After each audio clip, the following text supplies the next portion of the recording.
দেখেন, আমি আগেও বলছিলাম, এখনো বলছি এবং ভবিষ্যতেও বলবো, কোনো কারণবশত আপনি ইন্ডিয়াকে শত্রু মনে করতে পারেন, তাই বলে পাকিস্তান আমাদের কখনোই বন্ধু না, পাকিস্তান আমাদের কখনোই ভাই না।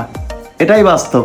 দেখেন, আইএসএল নিলামে একের পর এক অবিকৃত মিরাজ, সাকিব, নাহিদ রানারা তালিকায় সবশেষ নাম হিসেবে যুক্ত হয়েছে লিটন দাস। অপশনে তার নাম উঠলে প্রথম ডাকে তাকে নিতে আগ্রহ দেখায়নি পিএসএল এর কোন দল।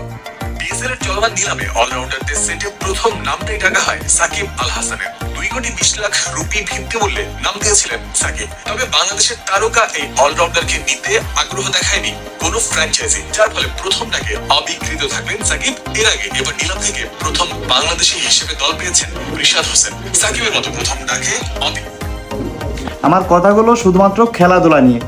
দেখেন, পাকিস্তান হলো একটা মুনাফেক, পাকিস্তান হলো একটা গাদ্দার। হ্যাঁ, এটাই বাস্তব। দেখেন, এক মুস্তাফিজকে যখন আইপিএল ফিরিয়ে দিল, তখন এই জনপ্রিয়তাটা কাজে লাগানোর জন্য মুস্তাফিজকে লাহোর কালান্দাজ তারা দলে ভিড়িয়েছে। আর যেই কারণে এদেশের সাধারণ ক্রিকেট প্রেমী মানুষ তারা ধুমসে পাকিস্তান সুপার লিগের হয়ে গান গাইতে শুরু করলো। কিন্তু একটাবার একটু বাস্তবতা বোঝার চেষ্টা করলো না। এই পাকিস্তানি কতগুলো প্লেয়ার আমাদের বাংলাদেশে বিপিএল খেলতে আসে, আর সেই তুলনায় আমাদের বাংলাদেশি কতজন ক্রিকেটার তাদের পিএসএল এর সুযোগটা পায়। আজকে পিএসএল এর নিলাম দেখে আমি একজন ক্রিকেট প্রেমী হিসেবে এতটুকু বলতে পারি যে পাকিস্তান কখনোই আমাদের বন্ধু না। আপনারা যারা বন্ধু মনে করেন তাদেরকে বলি, এমন মুনাফেক বন্ধুর থেকে অনেক ক্ষেত্রে শত্রুই উত্তম।